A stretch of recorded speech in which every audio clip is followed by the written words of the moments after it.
Day 27 of walking from Georgia to Maine on the Appalachian Trail. Today would take us through the highest point on the entire trail, Kewohee.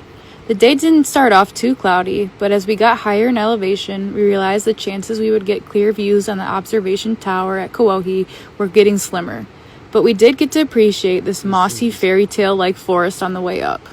We eventually made it to the highest point, and it was very foggy, so we didn't bother trying to see the views at the observation tower, so we kept hiking on. We did get to see this part on a clearer day last year, so here are the views from that. We were thankful it wasn't raining, but the rain from the night before turned much of the trail into a mini creek, and eventually it just became easier to stop trying to avoid our feet from getting wet and just embrace the wet, squishy shoes and socks. We were about 3 miles from Newfound Gap, where we planned on getting a ride into Gatlinburg, when we saw my favorite section of the trail so far. There was a blanket of moss covering the entire forest, with streams running right along the trail. It was so beautiful and whimsical that I didn't even care that my feet were soaked anymore. It took us a little longer than usual to make it to the gap because of the gorgeous forest views, but we eventually got there.